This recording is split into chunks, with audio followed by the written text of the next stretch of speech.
ಎಲ್ಲರಿಗೂ ನಮಸ್ಕಾರ. ನನ್ನ ಯೂಟ್ಯೂಬ್ ಚಾನಲ್ಗೆ ಸ್ವಾಗತ. ಇಂದಿನ ವಿಡಿಯೋದಲ್ಲಿ ನಾನು BR ಲಕ್ಷ್ಮಣರಾವ್ ಇವರು ಬರೆದಂಥ ಏನಿ ಅದ್ಭುತವೇ ಅನ್ನುವಂತಹ ಕವನದ ಪ್ರಶ್ನೋತ್ತರವನ್ನು ವಿವರಿಸ್ತಾ ಇದ್ದೇನೆ ವಿದ್ಯಾರ್ಥಿಗಳೇ. ಮೊದಲ ಪ್ರಶ್ನೆ ನೋಡಿ. ಏನಿ ಅದ್ಭುತವೇ ಕವನದ ಆಶಯವನ್ನು ನಿರೂಪಿಸಿರಿ.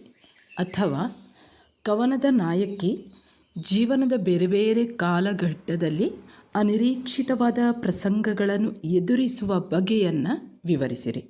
ಇವೆರಡೂ ಕೂಡ 8 ಅಂಕದ ಪ್ರಶ್ನೆಗಳು.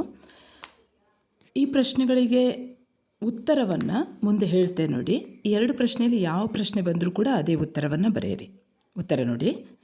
BR ಲಕ್ಷ್ಮಣರಾವ್ ಅವರು ಬರೆದಂತಹ ಏನಿ ಅದ್ಭುತವೇ ಅನ್ನುವಂತಹ ಕವನದಲ್ಲಿ ಬದುಕಿನಲ್ಲಿ ಎದುರಿಸುವಂತಹ ವಿವಿಧ ಘಟ್ಟಗಳಾದಂತಹ ಬದುಕಿನ ಬಗ್ಗೆ ಇರುವಂತಹ ಚಿಂತೆ ಇರ್ಬೋದು, ಭಯ ಇರ್ಬೋದು, ಕಳವಳ ಇರ್ಬೋದು, ಸಂದೇಹ, ಇವುಗಳೆಲ್ಲದರ ನಡುವೆ ಮಾನವನಲ್ಲಿ ಇರುವಂತಹ ಒಂದು ಸಹಜವಾದ ಮಾನವತೆ, ಈ ಒಂದು ಮಾನವೀಯತೆಯನ್ನು ಕವಿ ಇಲ್ಲಿ ಅದ್ಭುತವಾಗಿ ಒಂದು ಅದ್ಭುತ ಸತ್ಯವನ್ನಾಗಿ ತೋರಿಸ್ತಾ ಹೋಗ್ತಾರೆ.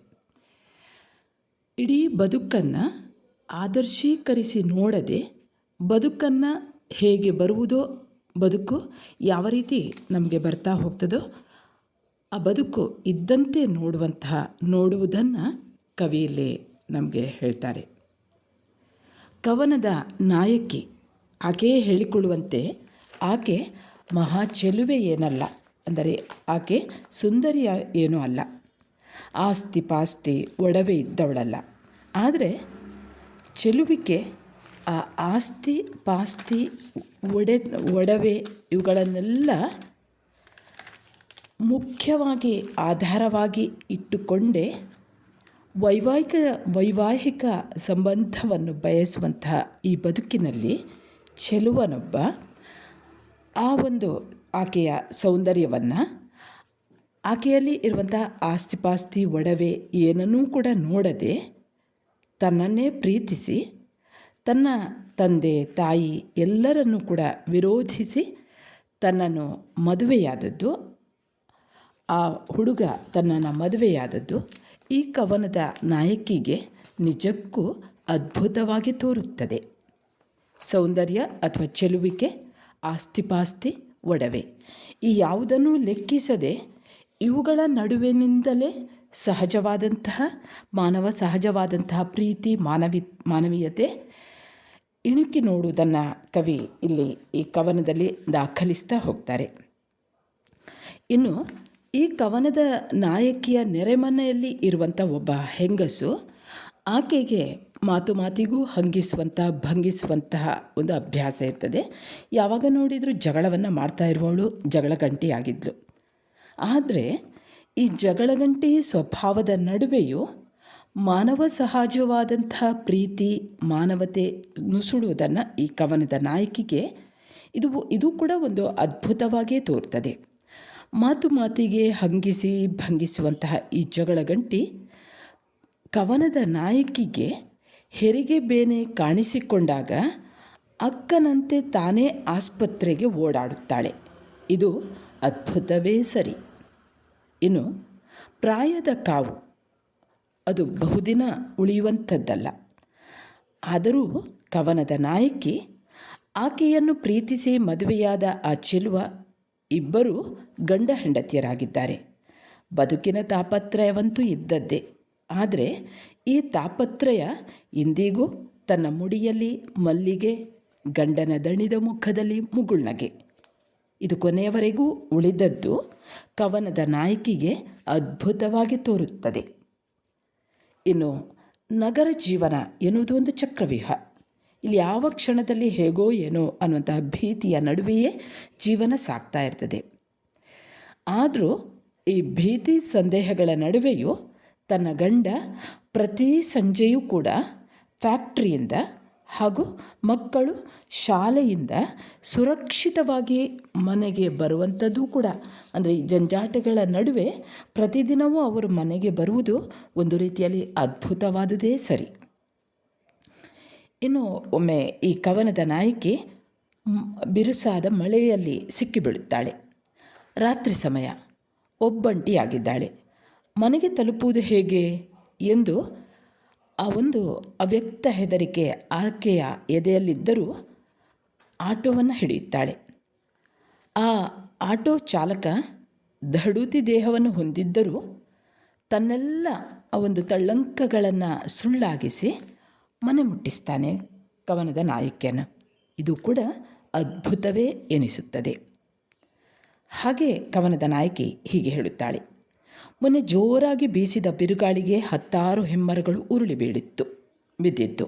ಆದರೆ ಆಶ್ಚರ್ಯದ ಸಂಗತಿ ಎಂದರೆ ಕವನದ ನಾಯಕಿಯ ಪುಟ್ಟ ಮನೆಯ ತಗಡಿನ ಸೂರು ಹಾಗೂ ಬಟಾಬಯಲಲ್ಲಿ ನಿಂತ ದೇವರ ತೇರು ಇವು ಮಾತ್ರ ನಿಂತೇ ಇದ್ದುದು ಕವನದ ನಾಯಕಿಗೆ ಅದ್ಭುತವೇ ಆಗುತ್ತದೆ.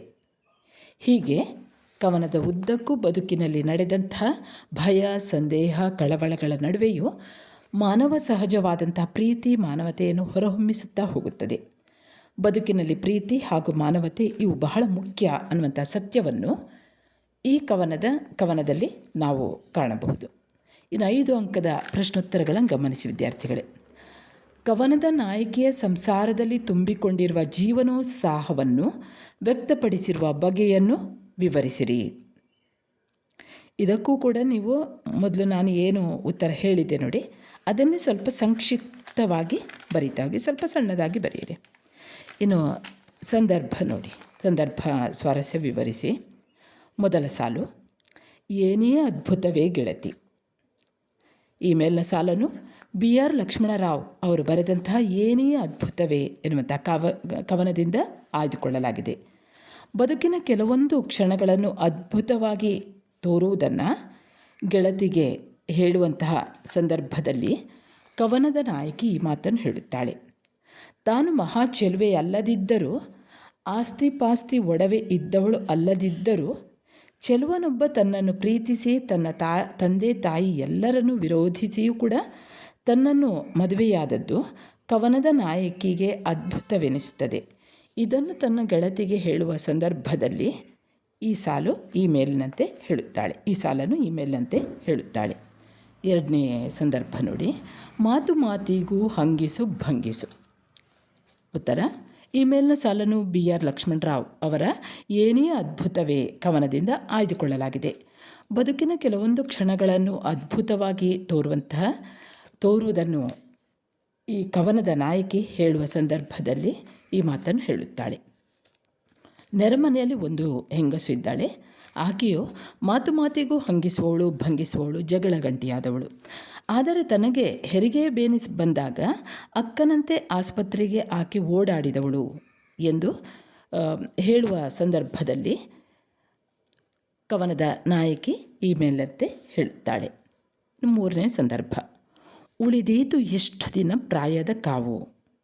ಈ ಮೇಲಿನ ವಾಕ್ಯವನ್ನು BR ಲಕ್ಷ್ಮಣರಾವ್ ಅವರು ಬರೆದಂಥ ಏನೇ ಅದ್ಭುತವೇ ಎನ್ನುವ ಕವನದಿಂದ ಆಯ್ದುಕೊಳ್ಳಲಾಗಿದೆ. ನೆರೆಮನೆಯ ಹೆಂಗಸಿನ ಸ್ವಭಾವವನ್ನು ಹೇಳುವ ಸಂದರ್ಭದಲ್ಲಿ ಕವನದ ನಾಯಕಿ ಈ ಮಾತನ್ನು ಹೇಳುತ್ತಾಳೆ. ಪ್ರಾಯ ಬಹುದಿನ ಉಳಿಯುವಂಥದ್ದೇನಲ್ಲ. ಆದರೂ ಕವನದ ನಾಯಕಿ ಹಾಗೂ ಆಕೆಯನ್ನು ಪ್ರೀತಿಸಿ ಮದುವೆಯಾದ ಚೆಲುವ ಇವರಿಬ್ಬರೂ ಗಂಡ ಹೆಂಡರಾಗಿರುತ್ತಾರೆ. ತಾಪತ್ರಗಳ ನಡುವೆಯೂ ಅವರ ಜೀವನೋತ್ಸಾಹವನ್ನು ಕಾಣುತ್ತಾರೆ. ಇದು ಕವನದ ನಾಯಕಿಗೆ ಅದ್ಭುತವೆನಿಸುತ್ತದೆ. ಇದನ್ನು ವಿವರಿಸುವಂಥ ಸಂದರ್ಭದಲ್ಲಿ ಈ ಮೇಲಿನಂತೆ ಹೇಳುತ್ತಾಳೆ. 4ನೇ ಪ್ರಶ್ನೆ, ಇದರಲ್ಲಿ 2 ಇದೆ. ಈ ನಗರವು ಒಂದು ಚಕ್ರವ್ಯೂಹ ಅಥವಾ ರಾತ್ರಿ ಒಬ್ಬಂಟಿ, ಹೇಗೆ ತಲುಪುವುದು ಮನೆಗೆ? ಈ ಮೇಲಿನ ಸಾಲನ್ನು BR ಲಕ್ಷ್ಮಣರಾವ್ ಅವರು ಬರೆದಂತಹ ಏನೇ ಅದ್ಭುತವೇ ಈ ಕವನದಿಂದ ಆಯ್ದುಕೊಳ್ಳಲಾಗಿದೆ. ಮನೆಯಿಂದ ಹೊರಟವಳು ಸುರಕ್ಷಿತವಾಗಿ ಮನೆಗೆ ಹಿಂತಿರುಗುವುದೇ ಈ ಚಕ್ರವ್ಯೂಹದಲ್ಲಿ ಆಶ್ಚರ್ಯವಾದ ಅದ್ಭುತವಾದ ಸಂಗತಿ. ಹಾಗೆ ಮಳೆಗೆ ತಾನು ಸಿಕ್ಕಿಬಿದ್ದಂಥ ಸಂದರ್ಭವನ್ನು ವಿವರಿಸುವ ಸಂದರ್ಭದಲ್ಲಿ ಕವನದ ನಾಯಕಿ ಈ ಮಾತನ್ನು ಹೇಳುತ್ತಾಳೆ. ಕವನದ ನಾಯಕಿಗೆ ನಗರ ಒಂದು ಚಕ್ರವ್ಯೂಹ ಇದ್ದ ಹಾಗೆ. ಯಾವ ಕ್ಷಣ ಹೇಗೆ ಬರುತ್ತದೆ ಎಂದು ತಿಳಿಯದು. ಆದರೆ ಭೀತಿ ಸಂದೇಹಗಳಂತೂ ತಪ್ಪಿದ್ದಲ್ಲ. ಆದರೂ ಈವರೆಗೆ ಪ್ರತಿ ಸಂಜೆ ಗಂಡ ಫ್ಯಾಕ್ಟರಿಯಿಂದ, ಮಕ್ಕಳು ಶಾಲೆಗಳಿಂದ ಸುರಕ್ಷಿತವಾಗಿ ಹಿಂತಿರುಗುತ್ತಿರುವರಲ್ಲ ಎಂಬುದು ನಾಯಕಿಗೆ ಒಂದು ಅದ್ಭುತವೇ. ಒಮ್ಮೆ ಆಕೆ ಮಳೆಯಲ್ಲಿ ಸಿಕ್ಕಿಬಿಡುತ್ತಾಳೆ. ರಾತ್ರಿ ಒಬ್ಬಂಟಿಯಾಗಿರ್ತಾಳೆ.